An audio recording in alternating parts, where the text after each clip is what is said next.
Thank you very much. Lovely. Well, a very warm welcome to, sorry, I'll just close that up and see. To this evening's Insiders Outsiders event. I think some of you will know the Insiders Outsiders project pretty well, but for those of you who don't, if I may just say a few brief words about it. It was a small idea I had actually several years ago now, that it was high time that somebody, or indeed as many people as wanted to, paid homage, but also looked in a critical and more nuanced sort of way at the extraordinary contribution made by refugees from Nazi Europe, both Jewish, obviously the majority by force of circumstance, but also in the case of René Halkett, non-Jewish but vehemently anti-fascist, to British culture, often in very surprising and variegated sorts of ways. So it's my very great pleasure to introduce you to this evening's event, which will be indeed about René Halkett, and Ian Fell is the person who's put the presentation together. For those of you who are not signed up to the Insiders Outsiders newsletter, you can easily do so by going to the webpage, insidersoutsidersfestival.org, bottom right of the homepage, easy to sign up. Also, I should add that most of our events, including this one, are recorded and then uploaded to the Insiders Outsiders YouTube channel. And though I say it myself, over the last years, it's become quite a rich sort of source of information for a whole range of different talks on a whole range of different topics and some extraordinary individuals in the process. Fine. So we're going to do something slightly different today, in that Ian has gone to a great deal of trouble to produce a very, actually wonderfully kind of orchestrated pre-recorded presentation. So instead of it being a live event, as our events usually are, what I'm going to do in a minute is to invite you to go to the chat function of, in fact, you can already try that out for yourselves. Go to the chat function and you will see at the very top there a link. And what I'm going to ask you to do once I've said some words of introduction about Ian is to ask you to simply click on that link, which will enable you to watch the pre-recorded presentation on YouTube. We had a few issues with sound quality sharing it on Zoom, so we thought it was safer to do it this way. The presentation's about 54 minutes, I think, Ian, 55 minutes. So what I would suggest is that you do indeed click on that link as soon as you can, start watching straight away. And then when you've simply finished, close up the recording and stay. Don't exit Zoom at all, just stay exactly as you are, and simply we will reconvene on Zoom for a Q&A and discussion afterwards if you have the time and inclination to do so, which indeed I very much hope you will. Let me just admit these latecomers. Lovely. Marjorie, is that you wanting to ask something? Do you want to unmute yourself? Sorry about that. Which one do I click? You go to the chat at the bottom of your screen. Got you. Yeah. Has everybody got that? Yes, you go to chat and then pretty straightforward. You simply click on that link. Obviously, send me a message in the chat if there's any issue, but we have tried it out and it seems to be working well. Very good. Lovely. So let me start, though, preface the evening by saying a little bit about Ian. I'll use his own words, his inimitable style to introduce him, if I may. He describes himself as essentially a teacher, for which he qualified some 60 years ago. However, these leanings, as he put it, were filtered through an initial career in broadcasting, first as a BBC journalist and then as a producer of educational television. In 1995, he was appointed to direct education and interpretation at the National Museum of Wales in Cardiff, a wonderful place, as some of you may know. And his retirement coincided with the discovery of what he calls fabulous late medieval wall paintings in his Welsh home village. I don't know the name of the village, Ian. I don't know if you want to enlighten us there. Llancarvan. Which is, yes, yes, outside of Cardiff. Very good, lovely. And then lastly, again, in his own words, he's by preference a behind-the-scenes man. I wonder about that, but he feels a duty to pass on the tales he's been told. And now I think without further ado, I'd invite you to click on that link in which he will be telling the remarkable tale of an extraordinary character called René Halkett. So go to the chat. As I say, if there's any problems, then just contact me via the chat, but hopefully that will be fine. And once you finish watching, then come back. You don't have to do anything at all. You simply close up the YouTube recording and you join us again. Lovely. Enjoy it. In June 1815, a certain Colonel Hugh Halkett risked his life and limb capturing a French general, namely Count Etienne Cambron, which proved a decisive turning point for the Battle of Waterloo. Around 100 years later, a descendant of Hugh Halkett, the Baron Georg Friedrich Freiherr von Fritsch, thought the time had come for him to be reborn. And who better for Baron Fritsch to be reborn as? None better than the artist known to us today as Georg René Halkett.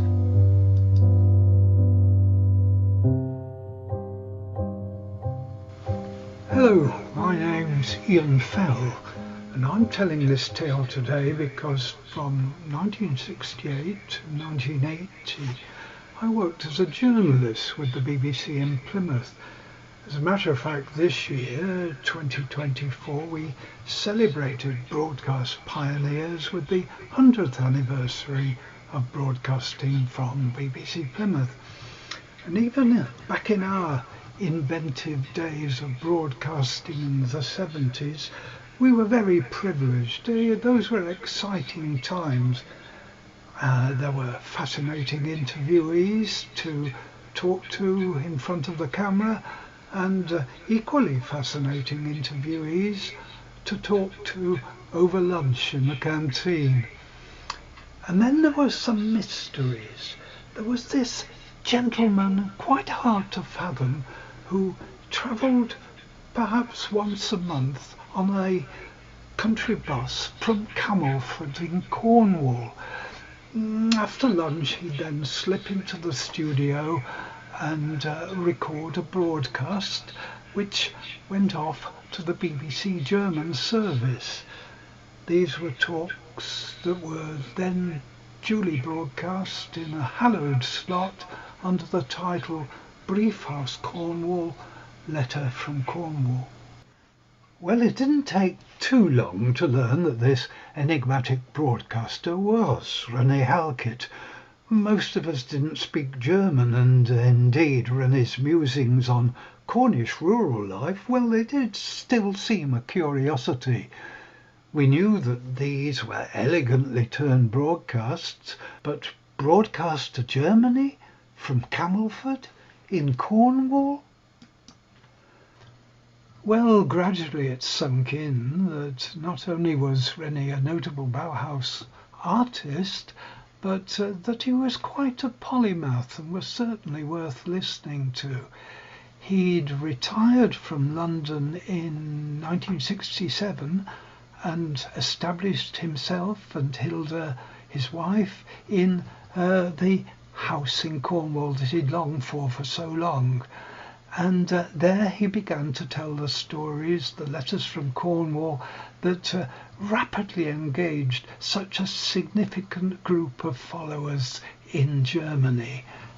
Among his fans were young listeners like Ursula Klimmer. Ursula later became my Halkett collaborator in Germany, and in 2011 she translated René's seminal book, The Dear Monster, now published as Der liebe Unhold in German. Well, in time I got to know René Halkett pretty well.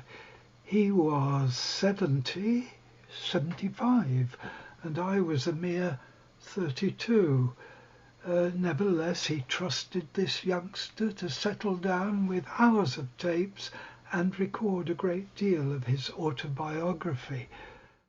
You may already know that the book that René wrote was to warn Britain about a German psychology that would certainly lead to war.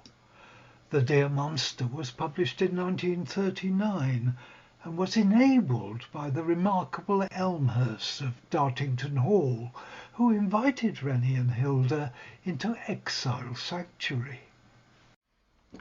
Well, the fact is, as with so many exiled people, by 1936 they'd had enough of it. He wrote, "Many were obviously enjoying Hitlerism immensely, and who was I to tell them that they should not? Anything seemed better than to stay." So who was this man who brought his awful warnings to Britain? I think we should meet the child and the man who lived in the first 36 years before they came here. This is Freiherr von Fritsch, René's father, an academically inclined soldier, district commander in Weimar, and a chamberlain to the Grand Duke of Saxe-Weimar-Eisenach.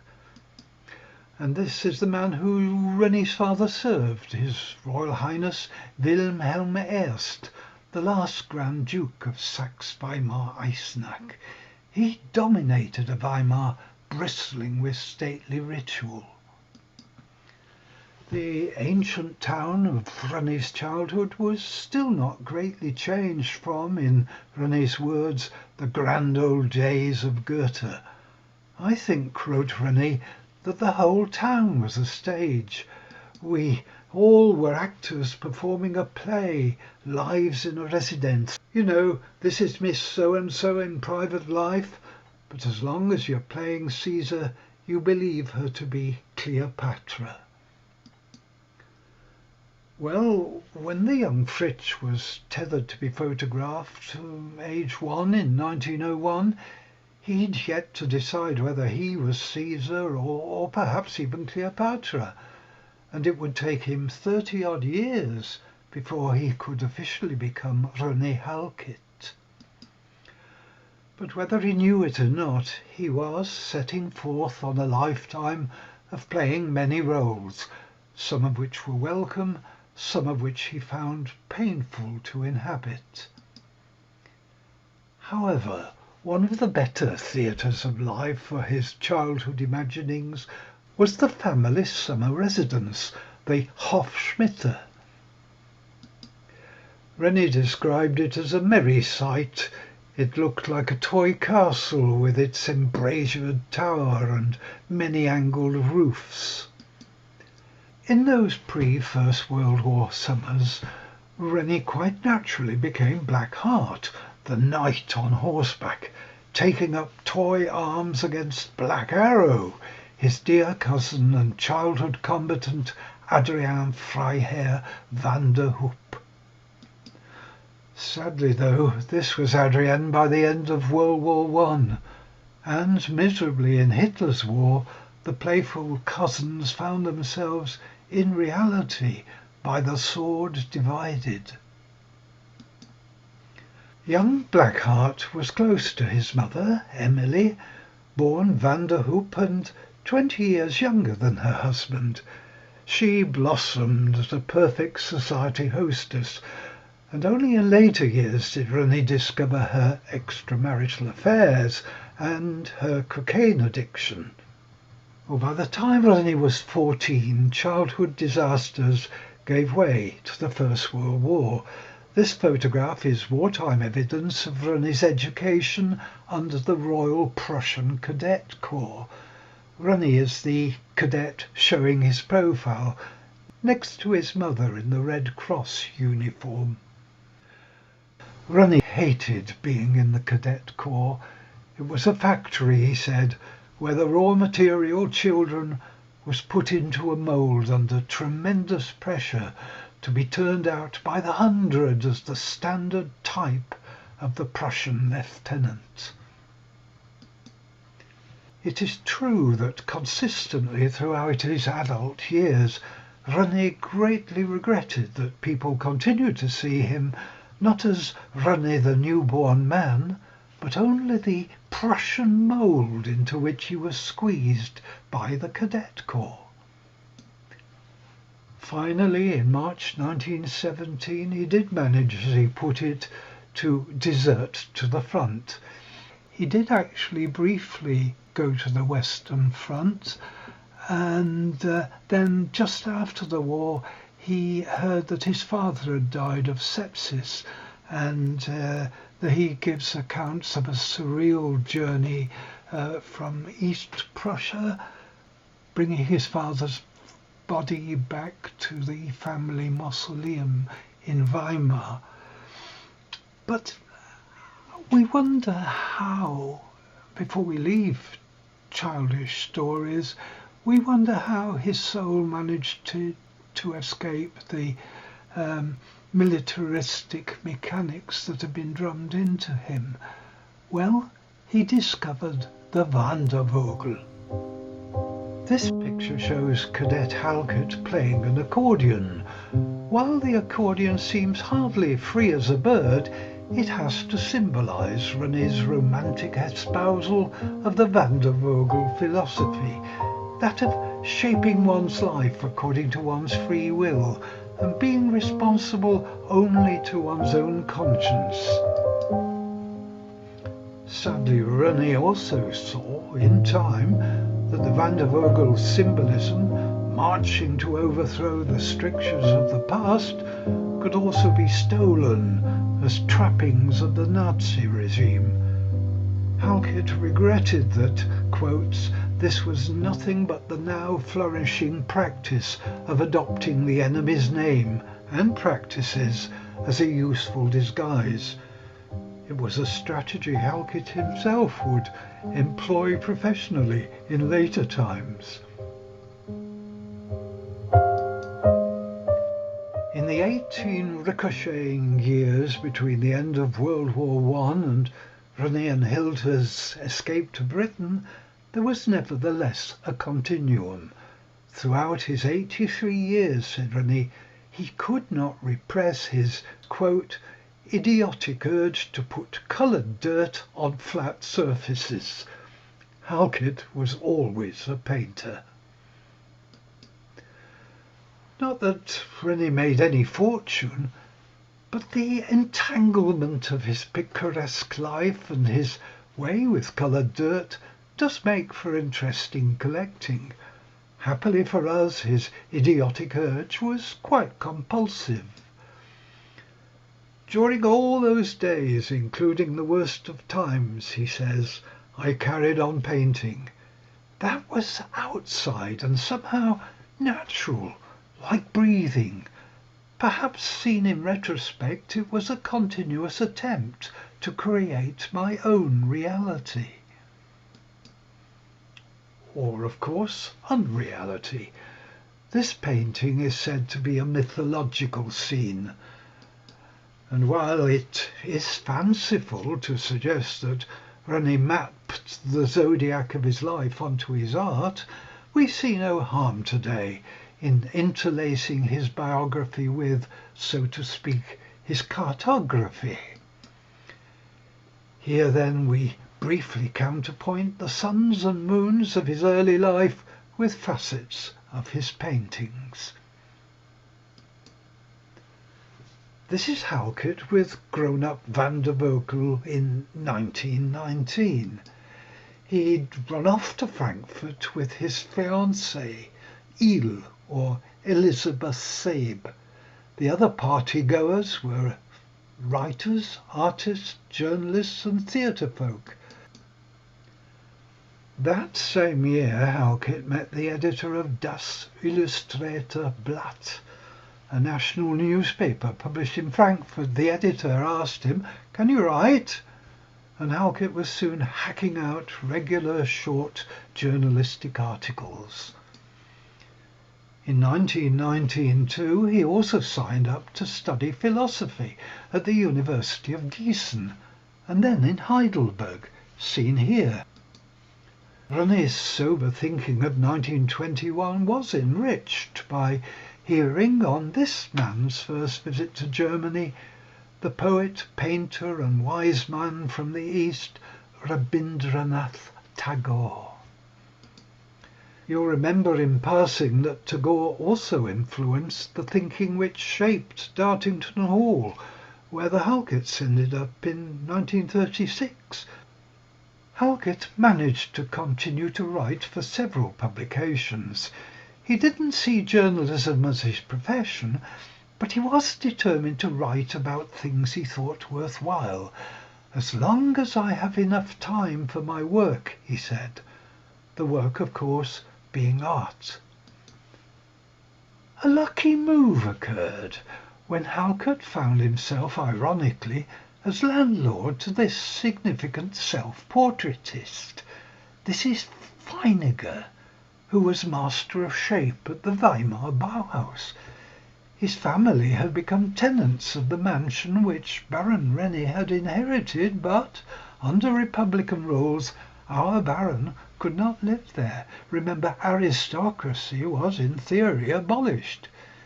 It proved the proverbial ill wind, because Halkett ended up as a Bauhaus student. Meanwhile, though, René had other commitments. In October 1921 he got round to marrying Hilde. Their engagement in fact lasted longer than their marriage.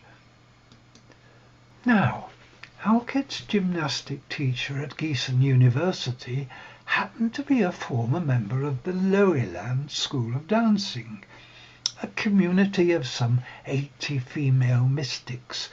She persuaded Loheland that they should try out a male student. Well, this brought René a blissful summer, studying in the so-called dance nunnery. René literally embodied the Loheland physical philosophy. Even into his 70s, the fluidity of his movement remained remarkable. He'd learned to paint with his body in the air, just as he would capture with his paintbrush some of those who taught and inspired him. Here's proof positive. This rare image of Halkett at the easel is annotated, "Picture, property of Vera Scoronel, destroyed when, after her death, Berta Trumpy's house in Berlin was bombed." It is intriguing to find in this bombed-out painting many elements which recur in Halkett's work. Many have echoes of the running man, the model houses and the Bauhaus-inspired buildings. Curiously, surviving among Halkett's earliest paintings are ones which reflect, in a deceptively naive manner, his Loheland experiences. Here, with Thanks to Klaus of Gallery Klaus Spearman, is a René self-portrait with Eva Marie Deinhardt, an outstanding personality in Loheland. The other potent dancer he chose to paint was Edith Sutor, a dark and slender but powerful young woman, he says. Deinhardt and Sutor are seen together here, wonderfully captured in this photograph from the Loheland Stiftung archive. It seems intriguing, given his later styles, that René illustrated the Loheland's simpler craft skills. Here a potter feeds her kiln, and here a weaver weaves. Halkett even writes that I went so far as to build myself a simple weaving frame. In 1923 Halkett finally joined the Bauhaus. This was the painting, far removed from Loheland pastorals, that René took to his interview with his tenant, the expressionist Lionel Feininger. Apparently the painting here was rebuffed by Kandinsky, one of the Bauhaus's more recent teachers. Kandinsky didn't like the painting, observing that it was too much like, yes, you've guessed it, an early Kandinsky. But Halkett joined the Bauhaus anyway, and he swore that he'd never even seen a Kandinsky. Less familiar Halkett paintings have also survived from his Bauhaus years. Here, from 1926, Tinsman casts a critical eye over one of René's works, and in this depiction of an archetypal waiting for an arrival, a fragment of Halkett autobiography, this is a Weimar drama in microcosm. But yet still in Halkett's soul, it seems, there rests the innocent yearning for the unsettled life of the wandering bird. And happily, unresting in Halkett's limbs, is the liberating urge still to go on dancing on the roofs. Now, this image survives from the stage workshop, a Bauhaus production of Der Mann am Schaltbrett. René was the man on the control board, a dance play staged in 1924. It's fascinating to find an art establishment exploring the interface between the puppet and humanity. In fact, this production actually replaced a proposed marionette show. There was a great interest at a time when film animation was making its mark in discovering the extent to which man could be reduced to a mechanism. You may agree that in today's worlds of avatars and artificial intelligence, the issues remain more than alive. This was artist Kurt Schmidt's original design for the performance, and such symbolism and questioning lived on in Halkett's paintings too. In passing, it's interesting that René's focus on stage design was coeval with a growing friendship with a man later celebrated for his contribution to British movies. Their friendship had to survive in unexpected exile. In 1924, René divorced his longtime companion, Hilde, and married his second wife, Toni Sommerfeld. René also turned to gliding as a sport and conquered the air on the Baltic coast. Then he produced comparatively representational paintings. He sold one such painting of a glider to a farmer who said he liked it for its unreality. After all, who could believe that those things could fly? December 1928 saw the death of René's mother, leaving him and his sister Dodo to deal with the aftermath of a conflicted relationship. One senses that Halkett was still struggling with his place in the pattern of things when in 1930 he and his sister joined a many-month voyage in a ketch called Teirapunga. René, however, came ashore in Falmouth, and indeed then found himself in Dover, marrying a third wife, Gertrude Gurnitsky, known as Tay. Tay had a delightful young daughter called Eva Evchen, who in later years wrote her own story of escape. René and Tay fled to Ibiza, their first sanctuary from Germany. But as René further reduced his ties with Germany, the stresses of hiding even in a paradise tugged yet again at his relationships. This Halkett painting evokes the decay of his third marriage. They visited a bullfight, by which Tay and her daughter were so sickened they upped sticks and fled back to France. A fourth and final marriage then occurred, to Hilde Giesler. In fact, this devoted marriage to Hilde lasted until she died in Cornwall in 1976. Hilde, who was Jewish, signed this wedding year photograph as Hilde Fritsch. She was still to turn into Mrs. Halkett.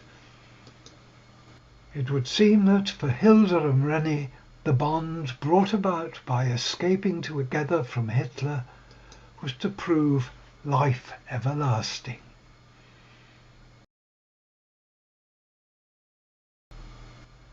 In their new marriage, René and Hilde made a last attempt to repossess their own country. But on the 27th of February 1933, the Reichstag building burned down, and this seemed the final straw. They fled, again briefly, to the windmill idyll of Ibiza. But within weeks, René Halkett and very soon after Hilde were clutching paperwork on the boat train from Harwich to England and clinging to the hope of shaping their new lives in the British foothills of World War II. Well, at this point in our storytelling, it takes on a rather different shape. You see, we've had lots of archival images so far, but for the next stage, we really don't have much to illustrate at all. You'll just have to pretend that you're listening to the wireless.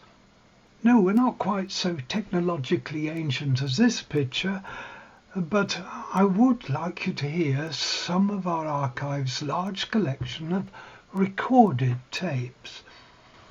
Very few people have even heard snatches of these tapes, and they've never been broadcast. They were recorded in Camelford, and I think they give some evidence of how popular René must have been in his German broadcast.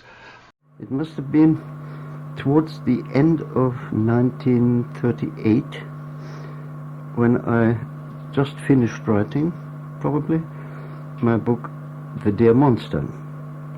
We lived in Regent Square in Bloomsbury at that time. And then one day, there, as far as I remember, it was a general recruiting drive of the Territorial Army. Anyway, I went in, and I saw a sergeant, and told him I wanted to join the Territorials. I told him who I was and what my position was, and I explained that I was absolutely sure that quite soon we would be at war with Germany. I would then join up, and didn't want to waste time then being trained in British Army ways. And then he said, well, what about your nationality? And I told him, well, I still have a German passport which describes my nationality as Thuringian, but I have not yet asked the German consulate in London to renew it, because I know they won't renew it anyway.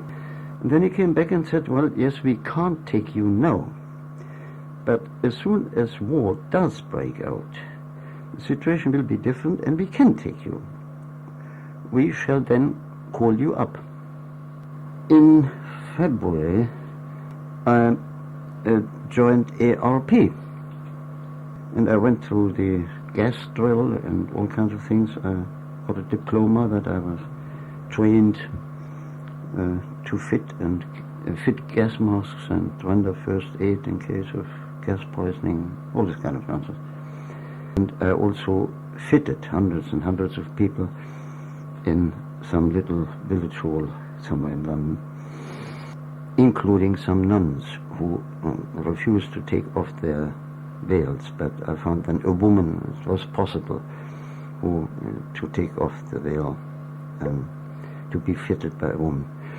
So I went on being a district warden and doing all kinds of things, and one day I was asked to come to the office and told very politely that unfortunately, not being a British subject, I couldn't be in our ARP, and would I please hand my badge in. I threw the badge on the table. I was very furious, so my first attempt to do something about the war had failed completely. On the 14th of July 1939, The Dear Monster was published. By that time we lived in Dartington Hall, because Dartington Hall had collected all enemy aliens who they knew were maybe alien but not enemy. So they had a sort of protected territory in Dartington Hall for them.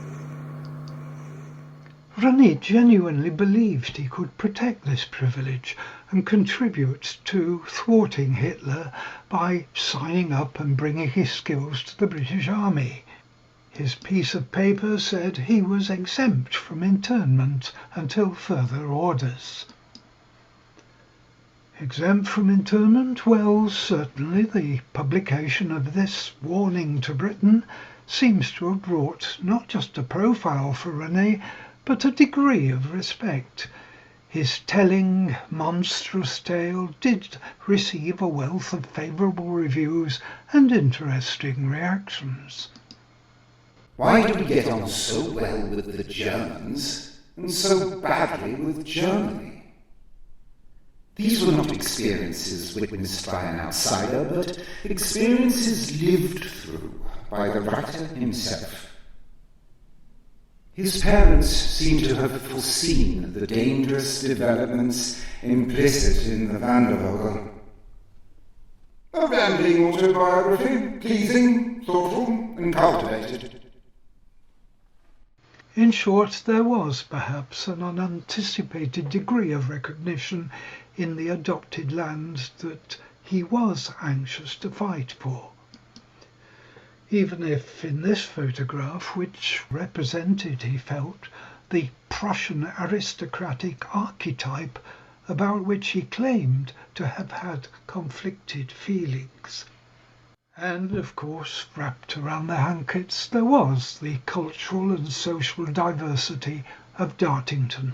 How did the remarkable Elmhursts formalise their ability to protect this enemy alien and his wife? Dorothy Elmers had already done so. Back in May 1938, she signed a letter confirming that, after audition, René would be offered a full scholarship with his acceptance as a member of the Chekhov theatre studio. In fact, for political reasons, Michael Chekhov's theatre studio had only a 2-year existence in Britain, but it did prove the safety net needed for René's first presence at Dartington.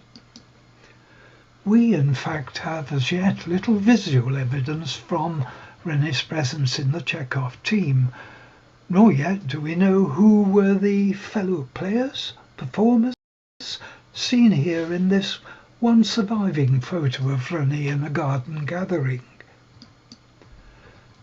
Better documented is René's continuing friendship with the much-fated Hein Heckrot, and this typical Dartington gathering, credited to the Lee Miller archives, Halkett isn't in this picture, does however show Hein and his wife Ada with the surrealist Roland Penrose and his partner, the famous Lee Miller. And artist René had his own very enigmatic way of picturing the grouping.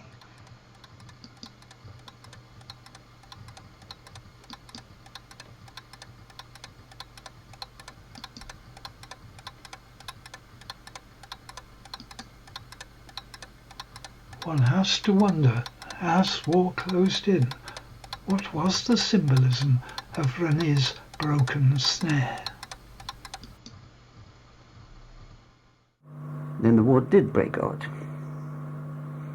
and I expected now the Trolls to call me up. By that time we lived, not strictly speaking, in Dartington Hall. We belonged, but we lived in Redworth House. In Redworth House there was an odd collection of people. There was also Basil Little Heart. Dartington Hall had the lovely custom to have some important person who really knew his job or her particular job and could talk about it, to give a lecture on Saturdays. One day there was a lecture by Little Heart. Then he moved down to Redworth. Then we moved down to Redworth. We were there together and talked a lot about, well, the war and things. And so he knew that I was expecting to be called up by the Trolls, and he said, "No, this is a silly waste of your talents. We must find another way to get you into the army, in a job where you can be more useful." So he started pulling strings. And one day I had orders to report to the recruiting officer in Exeter. Yes. That's exactly what I expected. And I passed my medical, and then I was shown to Lieutenant Colonel, obviously straight out of mothballs, who made me take the oath, and I got the King's shilling. I was quite surprised. I actually got a shilling. And then he asked me to sign a document saying that I had now joined the army and the oath in print. But then I noticed that on top somebody had written AMPC. So I asked him, what's that? And he said, oh, that is the Auxiliary Military Pioneer Corps. I said, well, so, but I have nothing to do with any pioneers. I'm going to join number so-and-so battery in London. He said, no, I have orders that every foreign-born recruit is to be sent to the AMPC. You're not going to London, you are going to Westwood Ho. It was a holiday camp, chalets, and they were the pioneers. So I was an auxiliary military pioneer. It was ghastly. The bulk of the men were German Jews. Some of them were decent, some of them weren't. Also, they had a colossal, an outsized chip on their shoulder, and a very justified one. All these pioneers had been in France and had been evacuated from Dunkirk, this particular lot from Saint-Malo, and they had come back with all their equipment and their rifles. They were very proud of that. They had a very good reason to keep their rifles, because they were in more danger than other British troops, because the Germans would quickly enough find out that they were German Jews who would immediately have been shot when found in British uniform. And the first thing when they landed, their rifles were taken away and given to the Home Guard. Dartington and the press had in fact made something of a point of René's call up to arms. He was, as the papers said, the first of the German refugees from Nazi oppression to have volunteered for the British Army. But clearly this tribute to one individual German was in contrast to the pernicious and constant newspaper vilification of the enemy at home. Would these aliens undermine the war effort? It took books like Lafitte's The Internment of Aliens, a Dartington-influenced publication, to affirm the decency of many of the interned, those ultimately imprisoned by Churchill's collar the lot. Then again, René's service with the Pioneer Corps was not entirely without humorous welcome from the natives. Shortly after his arrival at Westwood Ho, his temporary fame brought a letter from the author Grant Watson. It invited him to chat as a fellow author about subjects of interest in common. It was a warm gesture, but to coin a phrase, Halkett's sojourn at Westwood Ho was more a case of working with fear than walking with fancy. It was so ghastly, this outfit. And the CEO was an excellent man. He was a major who had joined in the ranks in the First World War. And when the next war broke out, he volunteered and was given a pioneer company. They took me into the office as a company clerk. Well, one thing perhaps I should tell now about him. Quite a number of bombs were unloaded around Chard, it was at that time.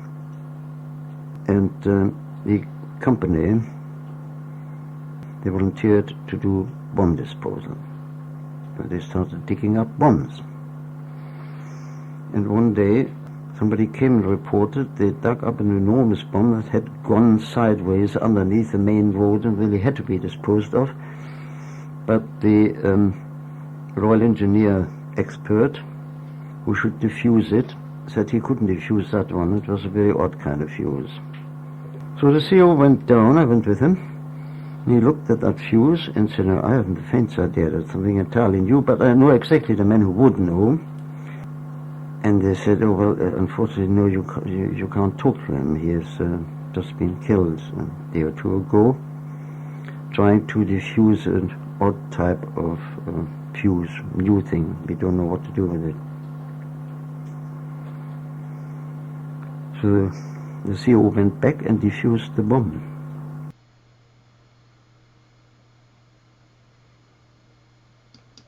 It took a letter from the town clerk of Chard to extract praise from the Commander-in-Chief, Southern Command. It is recorded that as a result of enemy air action, it became the duty of the company to excavate no less than 34 bombs from the neighbourhood of the town. Although they knew that the premature explosion of but one of the bombs would have been attended by fatal consequences, the danger was ignored, and the work completed with great skill. Anyway, we kept in touch. But I wanted to get out of pioneers. In the end, I was examined by the doctor of the unit and found not fit for further service, which was complete nonsense. It seemed to be the only way to get me out. So I got out. And I came as a discharged British serviceman back to Dartington Hall, where we started the children's theatre service. That was all very nice, but I still waited that something should happen to make me a bit more useful in the war. And then letters started arriving from people I never heard of, asking odd questions, but it sounded as if they were entitled to ask them. I can't explain it because I don't really have any proper recollection of that. Then I was told to apply for a job on the monitoring service of the German language service of the BBC. It was made quite clear that nobody wanted me to take this job, but I should apply. Why, I don't know. Then I had another letter from the BBC telling me to come up to London to face the board. And they started from left to right, asking all the questions which I had answered already in writing. It seemed rather silly, but I mean, well, if that's the procedure. Thank you very much, Mr. Halkett, that's all.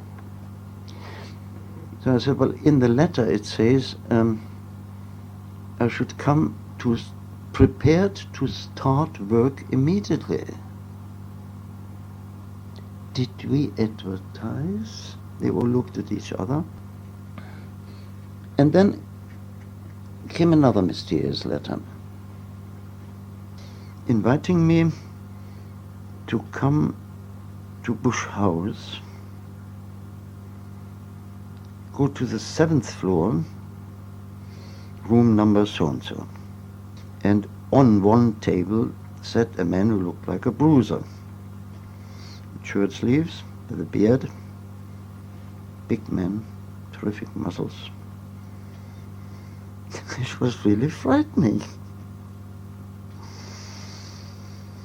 He turned out to be Tom Delmer, officially known as Sefton Delmer. He asked, could I write a letter from a bishop to be read in all churches of his dioceses, complaining about the fact that a very important Catholic library had been closed by the Nazis. Not particularly difficult. And then I got a letter. I should proceed to Bletchley, where I would find a car with a woman auxiliary driver. I should give her my name, and she would then take me somewhere. She took me to the Rookery, a house called the Rookery, in a village called Esplegais. So it was generally known as RAG. So Delma asked, now, what do you think we are doing here? And I thought quickly, now, what is the intelligent answer? In the end, I said something like, well, I know one thing, you write stories. That seemed to amuse them. But anyway, I was in with Delma's black propaganda outfit. This book, Black Boomerang, was the first to give the inside story of the British saga of deception.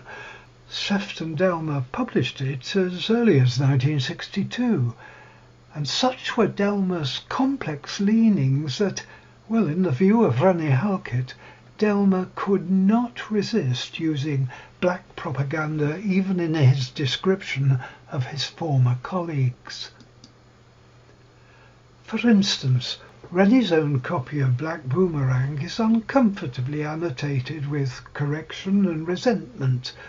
Sefton Delma concedes in this book that René was the most versatile member of the team, yet here Delma describes Halkett as a queer fish bohemian of a German aristocrat. Hardly flattering. Again, Delma chose here to praise Halkett's brilliant performance in one broadcast report of the massacre of a German division. Yet Delma concludes that behind all this calculated impact, I felt the misery and bitterness in Halkett's voice, and that was real, not acted. René has his own very different account of the performance. We reported about a whole division, German division, being practically wiped out in Russia, I think. And that was discussed in the conference, and Delma then told me what to say about this. And I went and wrote a script, and then we discussed the script, and then I went to the studio and read it. Of course, we were behaving as if we were a German station. When we said we meant the Germans, that kind of thing. So I took, as it were, the part of decent German officer deploring the loss of a whole division only because of Hitler's idiotic strategy and his idiotic orders overriding the orders of his betters, the generals. I think I made a good job of it. I knew I made a good job of it because when I came out of the studio, there was the Bavarian Air Force man who was about to go into the studio, and he had listened to my voice, and he was deeply touched, and he shook me by the hand and said, well, you could hear that came from the heart. He took it serious. So I made a beeline to Delma and said, well, now you ought to give me a medal because, what's his name, took the thing serious. He thought I was really deeply touched by the loss of a German division, which was, after all, well, not deeply touching. Not deeply touching. Well, was René a performer in the play, or did he have deep empathy with the fate of the German soldiers? Do you think his voice gives any clues? He was certainly performing many more parts than he even performed in his native Weimar. But anyway, what were they doing, these bunch of men under Delma?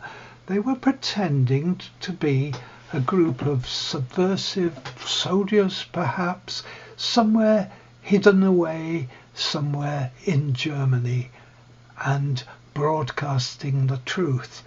But René still had a desperate need to clarify the story. One of my tasks, which I would like to point out at this point already, it took up a lot of my time, because, and it was fairly important. We had the daily newspaper, Nachrichten für die Truppe, that was dropped daily over the German lines and had an undeserved good reputation as a source of fairly reliable news about all kinds of things. The troops actually read it. Now, I wrote the leading article in that every day. It was also, of course, first cooked up in the conference what I should talk about and roughly what to say. So I wrote the leading article, and Delma never mentioned this part of my work. There was another very quaint character who turned up and stayed for some time. Now, his task was to draft this malingerer's handbook you may have heard of. It's called Krankheit rettet, illness saves. Now, this doctor was supposed to think of ways, think up scientific malingering, producing the symptoms of certain complaints by available means. And he made some suggestions, or tentative suggestions, and said then he would think about it.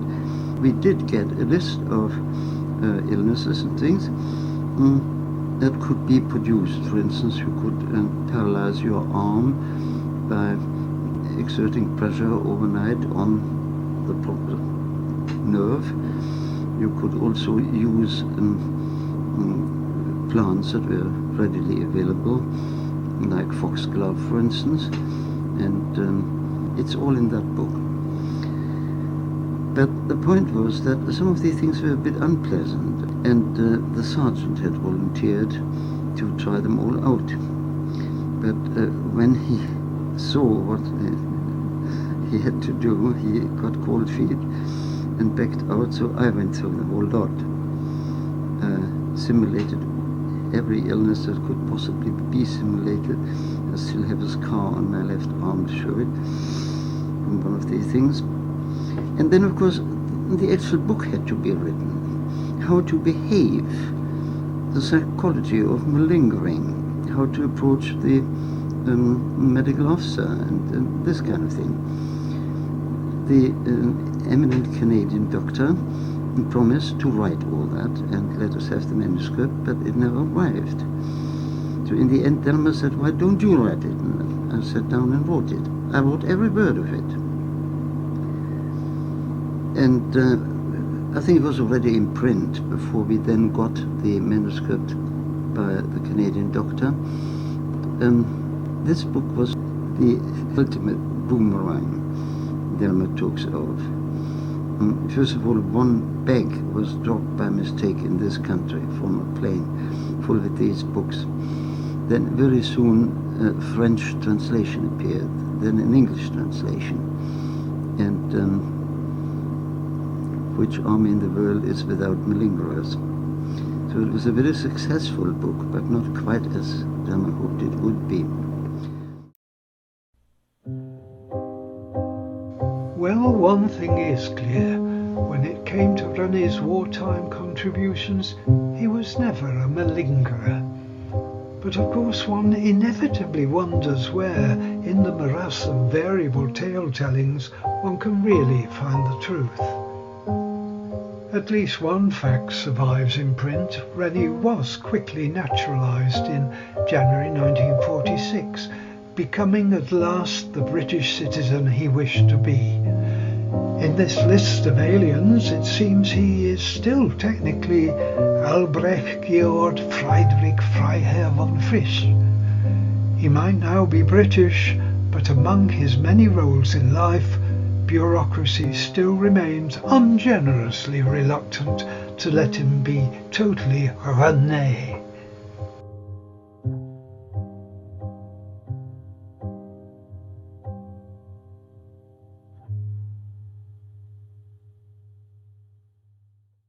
You might want to just turn on the camera again. Actually, I can probably do it for you. Ask to start video. Good. Well, I hope everybody managed to see that without any technical problems. I think there were one or two little glitches, but hopefully they've been resolved. Obviously, the recording will be available again in its entirety. There's a lot to digest there. I mean, what a wonderful and, sort of sophisticated production you gave us there, Ian. Thank you so very much indeed. Now, I'm aware of time. It was rather longer than many of our talks are, which is absolutely fine in principle. Would anybody in the audience like to ask any questions or make any comments to start things rolling? I'm going to turn it to gallery so we can all see each other. Marjorie had her hand up. Yes, Marjorie, do you want to unmute yourself? Unmute yourself?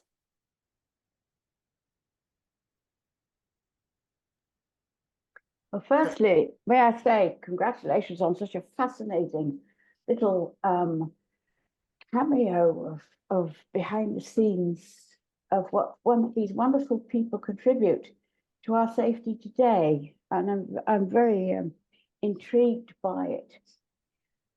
I'd like to have seen a little bit more of his art. I found the early paintings fascinating, and I'd love to know, I can look it up, I'm sure, is what happened after the war and what his paintings were like after his experiences doing what he did. You beat me to it, Marjorie. I think there's another lecture, really, isn't there? Another presentation about, post-1945. I should just intervene there by saying that, as some of you may know, Marjorie, I think you perhaps do know, and Ian certainly knows, I did organise an online conference about Dartington as a place of refuge in the 1930s, and René Halkett obviously featured quite prominently in that. And indeed, there are the recordings of that two-day conference available, and there was one presentation on Halkett, which will give you perhaps a better idea also of his post-war career. But I don't know, Ian, whether you'd like to just fairly briefly, for lack of time, tell us a little bit about the trajectory of his career sort of after the war. Well, thank you for asking, because even though we were gluttons for punishment listening to all that, weren't we? It's great. Fascinating. Well, I find it so, but that's only half the story, because immediately after the war, he was involved with people like Sidney Bernstein and so on, deciding what films to show in Germany to, heaven help us, re-educate Germany. And then after that, he was head of lectures, sending out lecturers to prisoner of war camps in Britain. That went pretty well, sending out civilized lectures of people who were not being dominated by the rule from the top or the views from the top, but were able to express their own views and show a sort of democratic approach to leading a life in society. But then that came to an end when he found his cousin, Adrian, who I mentioned, in the prisoner of war camp in Bridgend. And his life seems to have gone on with all these incredible turns until the end. And of course, as you suggest, throughout this, he was a painter. My colleague Ursula now has the later paintings stored in Germany. And there've been something like 6 exhibitions over the course of the year, from Jack Bilbo onwards, really, in wartime or just afterwards. And so there are quite a lot of paintings around, some of which, as you've seen, I was able to show in the film, but that's very early material. And please, anyone, this is my email address, and if anybody wants to take a note of it, I'd very much welcome you getting in touch. I also hope that some radio producer or other would like to listen to a few more of the tapes that René recorded, because I think there's some very good radio material there that I'm now far too old to exploit, because regrettably or otherwise, I'm just about the age René was when he came to London in his last years and contracted pneumonia and died shortly afterwards. But a remarkable person, and so privileged to have known him. And tell me, does the Imperial War Museum have any access to any of your information or anything about him at all? I have been there and looked at quite a lot of the paperwork that they have. They can't accession stuff automatically. You have to go through, as I'm sure you know, go through the process. But I did mention that it was available, obviously, but have not yet met the right person. Yes. Again, if I can just interrupt there. I mean, there was an exhibition, in fact, a small catalogue, Marjorie. I could even send you a copy because I think I have a few spare, curated by Marcus Williamson, who I was rather hoping might be in the audience, who's actually based in Falmouth. It was an exhibition at Falmouth Art Gallery with that strong, obviously, the Cornish connection, which is worth being aware of. And also there's a new book, I don't know, Ian, even if you're aware of this, by Peter Pomerantsev on Sefton-Delmer. And what yes, there we are. Okay. Silly question. Of course you know about it, but other people might be interested that that's a fairly recent, it came out, I think, a few months ago, didn't it? Certainly not much more than a year, which you know, tells more of that extraordinary story. Anybody else like to ask anything?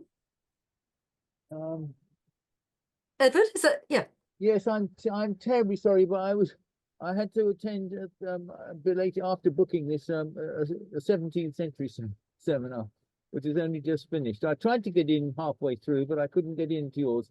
Oh, I'm sorry. I was keeping half an eye. Apologies, but the recording of the presentation will be available. No, it's terribly remiss of me to but I'm very glad to have made some contact, and I've just photographed your email, so I'll write to you. But well, I'm just very interested in the Dartington bit, and I've obviously missed most of it.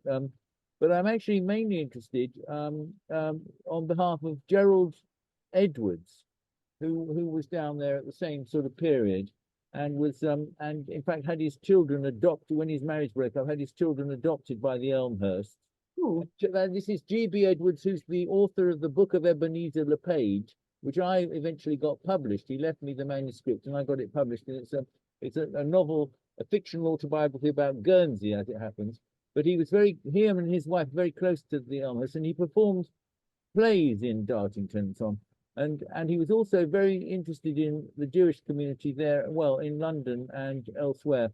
And I just wondered if you ever came across Gerald B. Edwards or G.B. Edwards, the author of the Book of Ebenezer LePage, or whether there's any documents that you still may not have inspected that in which his name might occur. I've written a biography of him at the request of the Guernsey, what he used to call the Guernsey donkeys, his fellow co-nationals, as it were. Because I'm the only person that knew him, really, because he became a sort of recluse. He was quite a big figure in the Middleton Murray sort of circles, publishing in the Adelphi in the late 20s and 30s, and they had high expectations of him. They were all obsessed with D.H. Lawrence. They thought he was going to be the next D.H. Lawrence, but he never finished anything until the very end of his life, when I encountered him in Dorset, in Upway, and he was finishing this great novel, which eventually became a great success and was introduced by John Fowles and everything, got rave reviews from William Golding. But anyway, if you ever come across things, but I'll write to you separately. I'm sorry. Ian, had you come across him? Sorry? Had Ian come across this writer? I haven't come across a specific mention in any of René's tapes. Obviously, I've been quite closely involved in Dartington myself. I even did a Sonnet Lumiere celebrating their 1,000 years in 1975, which was a great privilege. And again, just so many remarkable people had been touched, and the people that we used in the Sonnet Lumiere, Sir Michael Horden, for instance, they all had contacts with that remarkable place that did so many good things. Edward, are you aware of the conference? I was just saying, I think before you joined us, I organised a 2-day online conference looking in some detail at particularly Dartington in the 30s as a place of creative sanctuary. I think I'm very all over the place, including the 17th century at the moment, but I think I've got a note of it. But maybe you'll remind me, Monica. I can be in touch with you. Yes, the recordings exist, but actually, I mean, this is a name new to me, and I'm just astonished, as Ian says, how many people, in a sense, come out of the woodwork when you start looking at Dartington in more detail. Fascinating. Well, all the children. Yes, I've written quite a bit about it in this book, Genius Friend. which is a biography of Gerald Edwards, but there's quite a bit, on obviously the fact that Lucian Freud and Bertrand Russell's children were sent there, and everyone else, it's an extraordinary phenomenon. But they were particularly close to the Elmhurst. Right? Ian, can I just ask a question there? Do we know exactly how the Elmhurst first encountered, how Halkett first encountered the Elmhurst? What started things off on that front? It was through Hein Heckroth. Okay. And eventually, as I said, he joined the Children's Theatre Service. I have quite a lot more documentation about that and the sort of work that they were doing. And there is a vast amount of stuff to get through. I had a friend who said, if you have to eat an elephant, cut it up into small pieces. And today, although it's gone on forever, you've only seen a number of the small pieces. Wonderful. But I just wondered whether it was actually the Elmhurst who were directly instrumental in helping him come to England. I mean, how did he actually make how was it possible for him to come? He went to London before that, but I think he lived with Hein Heckroth in the King's Road, and they stayed friends for several years. So I believe it was Heckroth who actually made the introduction to Dartington, but I need to double check. What about the internment business? I mean, Lafitte is interesting because that again was through as you said, you pointed out that I think that publication came about partly due to Leonard Elmhurst. But how did Halkett actually avoid being interned as a so-called enemy alien?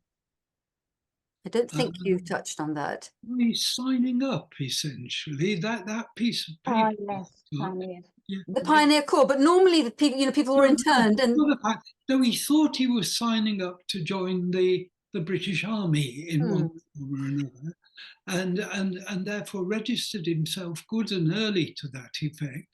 But then, as he narrates, when he went up to get the King's shilling, he suddenly found himself sent off for a holiday in Westward Ho. Because my understanding was that actually most of the so-called enemy aliens were indeed interned, but one easy or quick way of getting out, as it were, was indeed to volunteer or to join the Pioneer Corps. But clearly he kind of skipped that stage. Interesting. I don't know how much more we could find out. It's being offered. I mean, with the help of what on earth he called the military historian that he was a great chum of. Little Heart, yes. Little Heart, thank you. He had got things arranged for him to join the army, but that was squashed essentially, I suppose, by Collar the Lot. But there is paperwork behind that, which, if anybody's interested, please pursue me to follow. There's a much more detailed biography, I think, to be written here, isn't there? Indeed. You mentioned Bilbo, and I was actually going to mention him anyway, because actually, as some of you may know, René Halkett was not the only one to write prescience, not even the right word, a kind of warning, account of what was going on, the dangers posed by Nazi Germany before the war actually broke out. There was Bilbo and also Stefan Laurent, I think I'm right in saying, who'd also been imprisoned in Nazi Germany, who tried to do the same thing. And, it'd be interesting to know, wouldn't it, about whether they knew each other. Did he have any contact with Bilbo, for example, that you know of? Well, I only know about the exhibition that he did with him. Ah, right. So their paths would have crossed. Interesting. Yes. It was, I can't remember the date, 44, 45, something like that. Obviously, once Bilbo came back from the Isle of Man, was it Isle of Man? Yeah, yes. But what's remarkable, after the war, when, for instance, he was deciding which films to use to re-educate Germany, the people he worked with, again, refugees, were remarkable people. And under Bernstein, but there was a Russian refugee called Nolbandov, who was a remarkably capable film director eventually. Edgar Flateye, who was editing many of the films that he talked about. Walter Härtner, who eventually helped when he came back from Nuremberg and he was totally broke.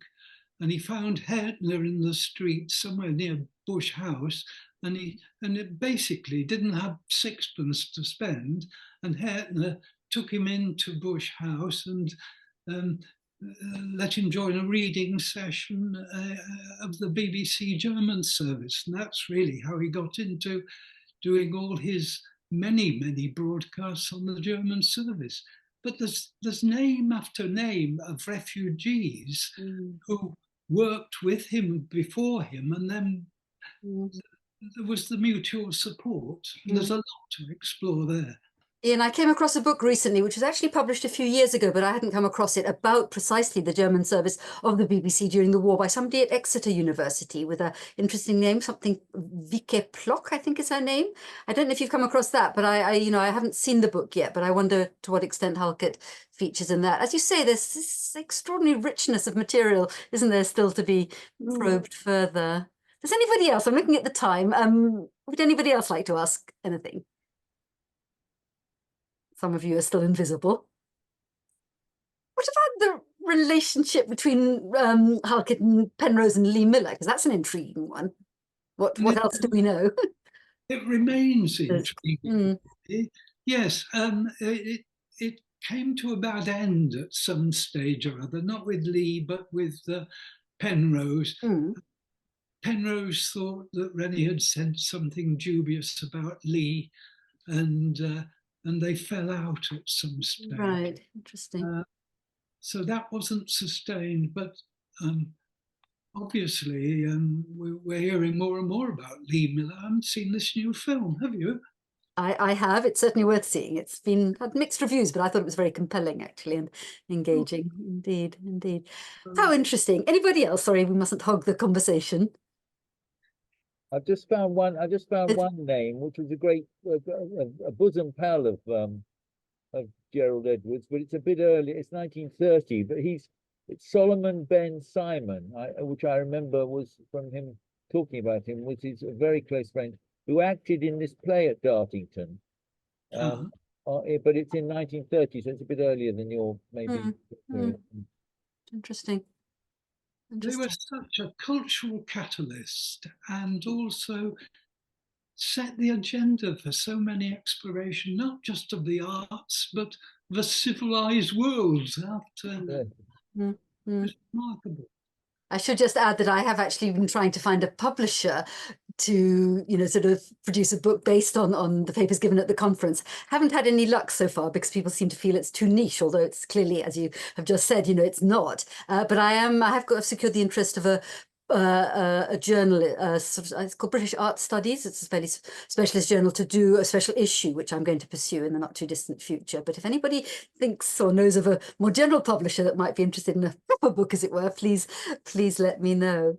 One of the ironies that I do talk about in your period is the you probably Monica will no doubt know, but the fact that in 1937, after failing to please Goebbels with his insufficiently coordinated choreography for the Nazi Olympics, Laban joined his former student Lisa Ullman at the Youth Leader School of Dance at Dartington. Yes, no. The whole dance side of things is absolutely fascinating indeed.